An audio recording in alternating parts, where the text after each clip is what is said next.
ആന്റണി മാധ്യമങ്ങളെ കാണുകയാണ് U D എഫിന്റെ ജയത്തിന് ശേഷം. രണ്ടാമത്തെ ഒരു കാരണം ഈ ആന്റി ഗവൺമെന്റ് കൊടുങ്കാറ്റാണ്. 10 വർഷമായി ഈ ഗവൺമെന്റിന്റെ ദുർഭരണത്തിന്റെ ഫലമായി പ്രയാസപ്പെട്ടിരുന്ന കോൺഗ്രസ് പ്രവർത്തകർ, UDF പ്രവർത്തകർ, നിഷ്പക്ഷ വോട്ടർമാർ ഈ തെരഞ്ഞെടുപ്പിൽ അതിശയകരമായ നിലയിൽ UDFനെ വിജയിപ്പിക്കാൻ പ്രധാന അതിൻ്റെ കൂടെ ഒരു കാരണം കൂടിയുണ്ട്, മറ്റൊരു കാരണം കൂടിയുണ്ട്. കേരളത്തിൽ ചരിത്രത്തിലാദ്യമായി ഈ തെരഞ്ഞെടുപ്പിൽ മറ്റൊന്നുകൂടി സംഭവിച്ചു. വോട്ട് രേഖപ്പെടുത്താൻ തുടങ്ങിയ കാലം മുതൽ, പോളിംഗ് ബൂത്തിൽ തുടങ്ങിയ കാലം മുതൽ ഇടതുപക്ഷ പാർട്ടികൾക്ക് മാത്രം, മാർക്സിസ്റ്റ് പാർട്ടിക്ക് മാത്രം, ഇടതുപക്ഷ പാർട്ടിക്ക് മാത്രം വോട്ട് ചെയ്തിരുന്ന ഗണ്യമായ വിഭാഗം ഇടതുപക്ഷ ചിന്താഗതിക്കാരായ വോട്ടർമാർ ഇത്തവണ ഇടതുപക്ഷത്തെ കൈയൊഴിഞ്ഞ് UDFന്റെ കൂടെ വന്നു. അതിൻ്റെ കാരണം ഞാൻ വിലയിരുത്തത് എൻ്റെ വ്യക്തിപരമായ അസസ്മെൻ്റാണ്. UDFിനുള്ള സ്നേഹത്തേക്കാൾ കൂടുതൽ ഇനിയും ഒരു തുടർഭരണമുണ്ടായാൽ, മൂന്നാമതൊരിക്കൽ കൂടി LDF ഭരണം വന്നാൽ, മാർക്സിസ്റ്റ് ഭരണം വന്നാൽ, പിണറായി ഭരണം വന്നാൽ കേരളത്തിൽ ഒരു മഹാദുരന്തമായിരിക്കും. അതോടുകൂടി പശ്ചിമ ബംഗാളിൽ വർഷങ്ങൾക്ക് മുമ്പ് മാർക്സിസ്റ്റ് പാർട്ടിക്ക് പ്രത്യേകിച്ചും ഇടതുപക്ഷത്തിന് പൊതുവിലുണ്ടായ ആ തകർച്ച അവർ തുടച്ചു നീക്കപ്പെട്ടിരിക്കുകയാണ്. അതുപോലെ കേരളത്തിലും ഇടതുപക്ഷം തുടച്ചു നീക്കപ്പെടും എന്ന് ഭയപ്പെട്ടിരുന്ന, ഇന്നും ഇടതുപക്ഷം സ്നേഹിക്കുന്ന ഗണ്യമായ വിഭാഗം വോട്ടർമാരും ഇത്തവണ ഇടതുപക്ഷത്തെ കൈവിട്ട് UDFന് വോട്ട് ചെയ്തു. ആ രണ്ടും കൂടെ വന്നപ്പോഴാണ് ഒരു സുനാമി അടിക്കുന്ന പോലുള്ള ഒരനുഭവം ഇത്തവണ LDF നേടാൻ കാരണം. ഇവരോടെല്ലാം ഞാൻ നന്ദി പറയുന്നു. കോൺഗ്രസ്സുകാരോട്, UDFകാരോട്, നിഷ്പക്ഷ വോട്ടർമാരോട്. ഇത്തവണ ഇടതുപക്ഷം നശിക്കാതിരിക്കാനും വേണ്ടി, തുടർഭരണം ഒഴിവാക്കാനും വേണ്ടി ഞങ്ങൾക്ക് വോട്ട് ചെയ്ത ഇടതുപക്ഷക്കാരോടും നന്ദി ഞാൻ രേഖപ്പെടുത്തുകയാണ്. UDFന്റെ വിജയത്തോടൊപ്പമാണ് അതോടെ 3 സീറ്റ് 3 മണ്ഡലങ്ങളിൽ BJP ജയിച്ചിട്ടുണ്ട്. അതെങ്ങനെയാണ്? അത് ശ്രദ്ധിക്കേണ്ട കാര്യമാണ്. കാരണം ഇവിടെ ആദ്യം പറഞ്ഞോളൂ, ഇവിടെ ആഞ്ഞു വീശിയത് ഒരു ശക്തമായ ഭരണവിരുദ്ധ സൈക്ലോണാണ്, കൊടുങ്കാറ്റാണ്. ആ കൊടുങ്കാറ്റിൻ്റെ ഒരു ചെറിയ ഭാഗം, ഒരു നിസ്സാരമായ ഭാഗം, പറഞ്ഞുപോയല്ലോ, ഒരു ചെറിയ ഭാഗം ഇത്തവണ 3 സീറ്റിലെ വിജയത്തിൽ കൂടി BJP. പക്ഷേ അത് ഞാനൊരു താൽക്കാലിക പ്രതിഭാസമായിട്ട് മാത്രമേ കാണുന്നുള്ളൂ. വർഷങ്ങൾക്ക് O രാജഗോപാൽ നിയമത്തിൽ ജയിച്ചതാണ്. പക്ഷെ പിന്നെ അക്കൗണ്ട് തുറക്കാൻ പറ്റിയില്ല. ഇത്തവണയും അവർ താൽക്കാലികമായി ജയിച്ചു.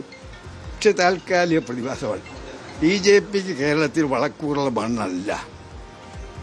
കേരളം ഒരു മതേതര സംസ്ഥാനമാണ്.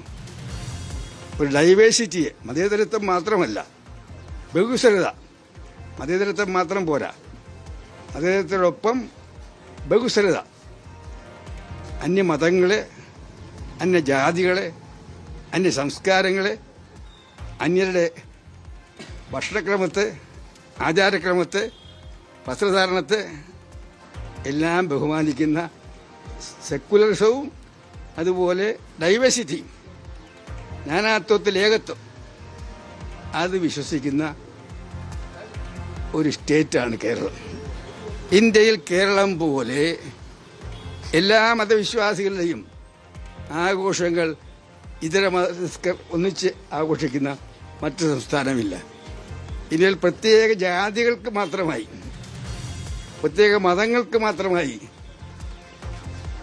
ഒരു പ്രത്യേക സങ്കേതങ്ങൾ, താമസ സ്ഥലങ്ങളില്ലാത്ത ഒരേ ഒരു സ്റ്റേറ്റ് കേരളമാണ്. ഇവിടെ എല്ലാവരും ഏത് ജാതിയിൽപ്പെട്ടവരായാലും ഏത് മതത്തിൽപ്പെട്ടവരായാലും അവരെല്ലാം ഇടകലർന്ന അയൽവക്കങ്ങൾ ജീവിക്കുന്ന ഒരു സംസ്ഥാനമാണ്. ഈ സംസ്ഥാനത്ത് വർഗീയത പറയുന്ന, ജനങ്ങളെ മതത്തിൻ്റെ പേരിൽ തമ്മിലടിപ്പിക്കുന്ന BJPക്ക് വളരാനുള്ള വളക്കൂറുള്ള മണ്ണല്ല. ഇത് താൽക്കാലിക പ്രതിഭാസം. UDFന്റെ യഥാർത്ഥ വിജയശില്പി ആരാണ്? UDFന്റെ മിന്നും ജയത്തിന്റെ പിന്നിലുള്ള യഥാർത്ഥ വിജയശില്പി ആരാണ്? യഥാർത്ഥ വിജയശക്തി കേരളത്തിലെ ജനാധിപത്യ വിശ്വാസികളെ ജനങ്ങളാണ്. കേരളത്തിൽ ഏകാധിപത്യം ഉണ്ടാകരുതും, ജനാധിപത്യം പുലരണം. ഭരണകൂടം പടിപടിയായി തുടർഭരണത്തിൽ കൂടി ഏകാധിപത്യ ശൈലിയിലേക്ക് പോകരുതെന്ന് ആഗ്രഹിക്കുന്ന കേരളത്തിലെ UDFക്കാർ മാത്രമല്ല, കോൺഗ്രസ്സുകാർ മാത്രമല്ല, ഞാൻ നേരത്തെ പറഞ്ഞല്ലോ, ഇടതുപക്ഷക്കാർ ഉൾപ്പെടെയുള്ളവർ വോട്ട് ചെയ്തു. അങ്ങനെ കേരളത്തിലെ ജനങ്ങളോടാണ് എന്ന് പറയുന്നത്. അവരുടെ ജനങ്ങളെ സംഘടിപ്പിക്കുന്ന ഒരു ഉപകരണമായിരുന്നു UDF എന്നാണ് എൻ്റെ അഭിപ്രായം. മുഖ്യമന്ത്രി ഉൾപ്പെടെയുള്ളവർ എത്രയും പെട്ടെന്നുണ്ടാവും. നിങ്ങൾ അതിനെക്കുറിച്ച് അധികം തല കുഞ്ഞ് ആലോചിക്കേണ്ട. അതെല്ലാം വളരെ വൈകാതെ സമയത്ത് തന്നെ നടപ്പിലാക്കും. അതിന് സമയമുണ്ട്. തിടക്കം കൂട്ട 2 ദിവസം കൊണ്ട് പിണറായി വലിച്ചോട്ടെ, കുഴപ്പമില്ല. അവർ വൈൻഡപ്പ് ചെയ്യട്ടെ, അവർ ഓഫീസുകളൊന്ന് വൈൻഡപ്പ് ചെയ്യട്ടെ, അവർ വീടുകളിലൊക്കെ ഒന്ന് അവിടെ നിന്ന് പോകാൻ വേണ്ടിയിട്ട് തയ്യാറെടുപ്പ് നടത്തട്ടെ. അവർക്ക് സാവകാശം കൊടുക്കുക. അവരെപ്പോൾ തന്നെ അടിച്ചിറക്കാൻ ശ്രമിക്കാതെ 4-5 ദിവസമൊക്കെ അല്ലെ ഒരാഴ്ച അവിടെ താമസിക്കട്ടെ, നമുക്ക് കുഴപ്പമില്ല. തർക്കങ്ങളില്ലാതെ പരിഹരിക്കും. ഇതിനേക്കാൾ വലിയ പ്രശ്നങ്ങൾ പരിഹരിച്ചിട്ടില്ലേ? കോൺഗ്രസ് ബ്രിട്ടീഷ് ഭരണകാലത്താണ് മന്ത്രിസഭയിൽ ചേരാൻ തീരുമാനിച്ചത്. ഗാന്ധിയുടെ കാലം മുതൽ കോൺഗ്രസിൻ്റെ അകത്ത് മന്ത്രിസഭ രൂപീകരണ സമയത്ത് പല അഭിപ്രായങ്ങളുണ്ടാകും. പക്ഷെ അതെല്ലാം രമ്യമായി പരിഹരിക്കാനുള്ള ഒരു ജനാധിപത്യ ശൈലി കോൺഗ്രസിനുണ്ട്. അടിച്ചമർത്ത ശൈലിയല്ല. അതുകൊണ്ട് നിങ്ങൾ ആരും അതോർത്ത് നിങ്ങൾ തല വേദന ഉണ്ടാക്കേണ്ട. ഒരു കുഴപ്പം ഞാൻ പറയാൻ ഉദ്ദേശിച്ച മറ്റു കാര്യങ്ങൾ നേതാക്കന്മാർ സംസാരിക്കും. കെ. സുധാകരൻ അങ്ങനെ വന്ന് കണ്ടിരുന്നു. കെ. സുധാകരൻ എൻ്റെ എത്രയോ വർഷമായിട്ട് സുഹൃത്താണ്. എൻ്റെ മന്ത്രിസഭയിലും അദ്ദേഹം ഉണ്ടായിരുന്നു. 2001 മന്ത്രിസഭയിൽ എൻ്റെ സഹപ്രവർത്തകനായിരുന്നു അദ്ദേഹം തിരുവനന്തപുരത്ത് വരുമ്പോൾ എന്നെ കാണാറുണ്ട്. ഞാൻ കണ്ണൂർ പോകുമ്പോൾ പണ്ടെപ്പോഴും സാറിൻ്റെ വീട്ടിൽ പോകുമായിരുന്നു. നിങ്ങൾ അടുത്ത സഹപ്രവർത്തകരാണ്. ശരി, അപ്പം നിങ്ങളും വലിയ പങ്ക് വഹിക്കുന്നുണ്ട്. നിങ്ങൾക്കും താങ്ക്സ്.